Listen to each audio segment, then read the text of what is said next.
C'est quoi le deal entre Kabila, l'AFC M23 et l'armée rwandaise, à savoir le Rwanda? Le deal, je pense que leur point commun, c'est Tshisekedi. C'était prévisible.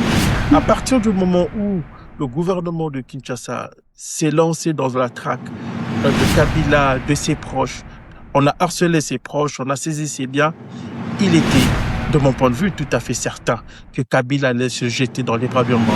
Et Donc on ça, voit bien c'est que ce rapport, il est très lourd de conséquences, hein, au regard de ces exactement. révélations. Et je précise donc que l'ONU évoque donc les liens étroits avec l'armée rwandaise, ce n'est pas une surprise, mais révèle aussi, précise, donne des éléments précis sur la collaboration actuelle avec l'ex-président Joseph Kabila. L'ONU documente l'existence même d'une plateforme appelée Sauvons la RDC, directement liée à Joseph Kabila, c'est l'ancien président, hein. C'est l'outil politique qui devrait relayer les appels à un changement de régime à Kinshasa. C'est quoi le deal entre Kabila, l'AFC M23 et l'armée rwandaise, à savoir le Rwanda? En fait, le deal, je pense que leur point commun, c'est Tshisekedi. Aujourd'hui, le point commun de tous ces gens, c'est Tshisekedi. Alors, pour une fois, l'ONU documente très clairement le rôle du président Kabila, de l'ancien président Kabila. Et ça, moi, de mon point de vue, ça se comprend. C'était prévisible. À partir du moment où le gouvernement de Kinshasa s'est lancé dans la traque de Kabila, de ses proches, on a harcelé ses proches, on a saisi ses biens, il était, de mon point de vue, tout à fait certain que Kabila allait se jeter dans les bras du M23. Le gouvernement congolais avait accusé déjà par le passé Kabila d'être le patron du M23, de l'FC M23, justement en raison à cause de la présence de certains de ses proches ou anciens proches dans ce groupe armé. Mais de mon point de vue, à l'époque où le Tshisekedi accusait Kabila d'être membre du M23, Kabila ne l'était pas en réalité. Il n'était pas. Mais le fait de le pousser à bout, de le condamner par contumace dans un procès qui était assez problématique du point de vue de plusieurs observateurs, cela a poussé Kabila justement à se positionner en prenant fait et cause pour l'M23 et en s'associant au Rwanda avec lequel elle a toujours entretenu des liens pour le moins curieux. Ça, il faut quand même le dire. Et donc aujourd'hui, je pense que l'objectif du M23, de Kabila et même de leurs parents rwandais, c'est de se défaire de Dan Tshisekedi, Mmh. qui lui jure aussi de se défaire du M23 pour s'éterniser au pouvoir. Donc on est face à deux forces qui se regardent en chien de faïence et qui vont se battre jusqu'à la mort, soit pour conquérir le pouvoir pour l'un ou pour l'autre le conserver. On est dans Mais cette pour dynamique. qui mais pour qui roule, réellement Kabila? Pour lui-même par rapport à ce que vous Mais moi dites, je pense que c'est-à-dire, Kabila, cette rivalité avec, Félix Tshisekedi, ou alors il y a, d'autres intérêts, qu'il peut servir? mais je pense que non. Et cette configuration, Kabila roule d'abord pour lui-même, ça c'est une chose, mais dans la configuration actuelle, il s'est associé au Rwanda, donc il va d'une certaine manière rouler aussi pour le Rwanda. C'est comme le M23 ou Corneille Nangaa. Corneille Nangaa roule pour lui-même, mais aussi pour le Rwanda, qui est le parrain du groupe qu'il dirige, qu'il Corneille dirige Nangaa qui est politiquement, le chef, de l'AFC, hein, donc la de branche l'AFC politique du M23. M23.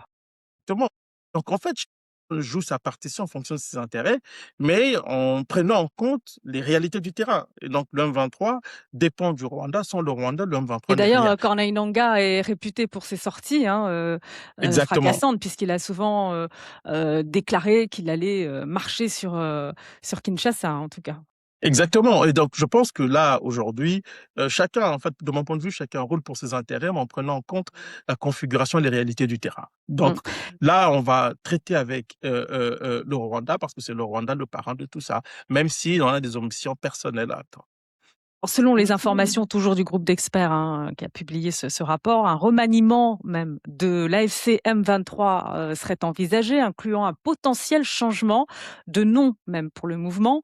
Donc, l'objectif de cette restructuration, ce serait d'élargir donc l'attrait politique de l'alliance au-delà de la dimension qui est purement militaire, hein, et locale. Et Joseph Kabila y est pressenti pour occuper un rôle de premier plan. Alors, premièrement, que pensez-vous de ces informations? Et deuxièmement, ces informations nous permettent de comprendre aussi pourquoi ce rapport, il est mis au grand jour maintenant, en tout cas les révélations, les précisions supplémentaires qu'il fournit.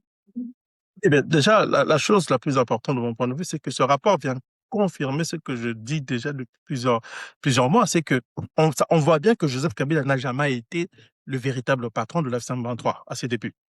La situation a évolué en fonction de plusieurs éléments, plusieurs paramètres à prendre en considération. Donc là, le harcèlement de Joseph Kabila et de ses proches, la mise au banc justement par Tshisekedi du M23, alors qu'il y a des négociations qui doivent se tenir à Doha, ou même au niveau de l'Angola. Donc il y a une configuration, il y a un contexte politique qui permet de comprendre ce qui se passe aujourd'hui. Ces réajustements. Il y a un autre élément qu'il faut garder à l'esprit aussi, ce sont les sanctions américaines. Le 1,23 est dans une position assez intenable en raison des sanctions américaines. Mais encore une fois, les Américains ne sanctionnent pas le 1,23 ou le Rwanda pour le beau jeu des Congolais. Ils le font parce qu'ils veulent que l'accord de Washington puisse aboutir, puisse être appliqué. Et là, quand je parle d'accord de Washington, je ne parle pas du processus de paix. Je parle du processus économique qui a été, en fait, le processus économique qui est au cœur de cet accord, c'est-à-dire de créer des conditions politiques qui vont permettre aux Américains de s'installer, d'exploiter, d'avoir accès aux gisements stratégiques congolais, mais aussi de chasser les Chinois, de les mettre en quarantaine. Donc cette articulation, c'est toute cette articulation qui permet de comprendre ce qui se passe aujourd'hui, entre guillemets, qui est une fabrication en fait étrangère du Rwanda et dans une certaine mesure de l'Ouganda. Et donc pour moi, ce n'est pas le M23 qui gère cette partie. Oui, il y a une forme d'administration gérée par le M23, mais le véritable patron de tout ça, c'est le Rwanda.